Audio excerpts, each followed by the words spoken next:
کیا حضور کو حلال اور حرام کی اتھارٹی ہے؟ کیا وہ کسی چیز کو حلال حرام کر سکتے ہیں؟ تو سنیے، اللہ تعالیٰ ارشاد فرماتا ہے سورہ توبہ اور آیت 29، وَلَا يُحَرِّمُونَ مَا حَرَّمَ اللَّهُ وَرَسُولُهُ، اللہ تعالیٰ فرماتا ہے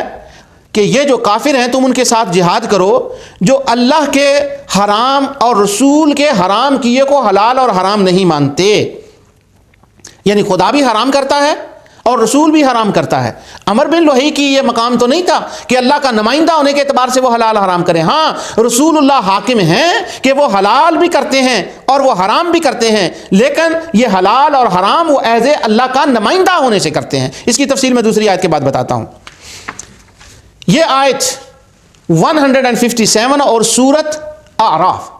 اللہ تعالیٰ فرماتا ہے نبی کریم صلی اللہ علیہ وسلم کی ذات کے بارے میں کہ وَيُحِلُّ لَهُمُ الطَّيِّبَاتِ، ابتدا اس آیت کی یوں شروع ہوتی ہے، ٹائم کی قلت کی وجہ سے میں وہ پوری آیت تلاوت نہیں کر رہا۔ الَّذِينَ يَتَّبِعُونَ الرَّسُولَ النَّبِيَّ الْأُمِّيَّ، وہ رسول امی، اس کی شان یہ ہے کہ وَيُحِلُّ لَهُمُ الطَّيِّبَاتِ وَيُحَرِّمُ عَلَيْهِمُ الْخَبَائِثَ، وہ تمہارے لیے حلال بھی کرتا ہے اور وہ تمہارے لیے حرام بھی کرتا ہے۔ اب جسے حلال اور حرام کی اتھارٹی دے دی گئی ہو، وہ حاکم اس کو قرآن کریم میں کہہ دیا گیا ہو، اس کو بلا حاکم کہنے میں کس طرح جھجک انسان کو کرنی چاہیے اور کس طرح سے اس کی ذات سے حاکمیہ کو بچا کر علیحدہ رکھنا چاہیے کہ نہیں، ان الحکم الا للہ، حاکم صرف اللہ ہے، کسی اور کو حاکم نہیں، صرف وہی حرام کرتا ہے، وہی حلال کرتا ہے، اس کے سوا کوئی حلال حرام نہیں کرتا، کوئی حاکم نہیں ہے۔ پر اللہ تعالیٰ فرماتا ہے وَيُحَرِّمُ عَلَيْهِمُ الْخَبَائِثَ وَيُحِلُّ لَهُمُ الطَّيِّبَاتِ وَيُحَرِّمُ عَلَيْهِمُ الْخَبَائِثَ، یہ ایسا حاکم ہے کہ یہ حلال بھی کرتا ہے اور حرام بھی کرتا ہے۔ یہ کون؟ اللہ کا رسول، رسول النبی الامی۔ تو معنی یہ نکلا ان کی اتھارٹی اللہ کی نیابت میں ماننا عین ایمان ہے،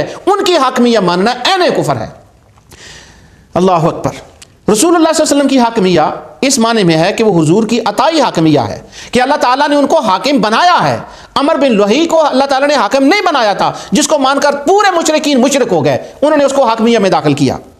اور ان پر اللہ تعالیٰ نے حاکمیہ کو نازل فرمایا ہے۔ اور ان کی حاکمیہ اس معنی میں ہے کہ اللہ اور رسول کی حاکمیہ دو ہیں ہی نہیں، جیسے اللہ تعالیٰ فرماتا ہے اسی سورہ النساء کے اندر کہ مَن یُطِعِ الرَّسُولَ فَقَدْ اَطَاعَ اللَّهَ، جس نے رسول کی اطاعت کی اس نے اللہ کی اطاعت کر لی۔ جس طرح رسول کی اطاعت اور اللہ کی اطاعت ایک ہے، اسی طرح رسول اللہ کی حاکمیہ اور اللہ کی حاکمیہ ایک ہے، کیونکہ ان کے حاکمیہ میں اتصال ہے۔ اتصال کا معنی ہے کہ یہ ایز اے نمائندہ اللہ تعالیٰ کے حاکم ہیں اور ان کو اللہ تعالیٰ نے اپنا نمائندہ نہیں بنایا تھا۔ تو میرے بھائیوں، بچوں،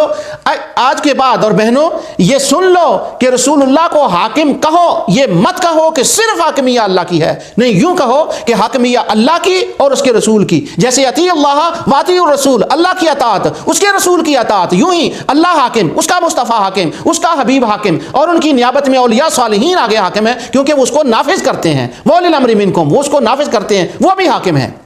ان کو صاحب امر کہا گیا۔ کہاں کافروں مشرکوں کی باتیں اور کہاں اللہ کی اور اس کے رسول کی اور ان کے اولیاء اور صالحین اور ائمہ کی باتیں، ان کو خلط ملط کر کے شبہ ڈال دیا جاتا ہے کہ جو اس کے سوا کسی کو حکم کہے وہ مشرک ہو گیا، عقیدہ توحید کے خلاف ہو گیا، اور اس کو مسلمانوں کے قبرستان میں دفن نہ کیا جائے، اس کا ایمان نکل گیا، اس کا نکاح ٹوٹ گیا، نعوذ باللہ من ذالک۔ تاریخ میں ایک ایسا دور بھی گزرا ہے کہ یہ کہہ کر کہ چونکہ اس نے خدا کو، رسول اللہ کو حاکم مان لیا، اب اس کا نکاح ٹوٹ گیا، اس کی بیوی اس کے پر حرام ہو گئی اور اس کی بیوی ہمارے فوجیوں کی حلال ہو گئی اور ان کے ساتھ اس کا نکاح کر دو۔ ایسے ادوار بھی تاریخ کے اندر گزرے ہیں کہ اس کی وجہ سے عورتوں کو چھین لیا گیا۔ یہ عرب کے اندر بھی ہوا ہے، ہندوستان کے اندر بھی ہوا تھا، اس وقت ہندوستان تھا تو وہ خطہ پاکستان کے اندر آ گیا ہے، وہاں پر بھی ہوا۔ اس عقیدے کی وجہ سے ایکسٹریمس پر اتنے جو ہے وہ چلے گئے۔ تو رسول اللہ صلی اللہ علیہ وسلم کی حاکمیہ اللہ تعالیٰ کی، جس طرح اللہ تعالیٰ کی حضور کی بیعت اللہ کی بیعت ہے، اسی طرح حضور کو حاکم جب مانا جائے تو اس کا معنی یہ ہوتا ہے کہ وہ اللہ کی نیابت میں حاکم ہیں۔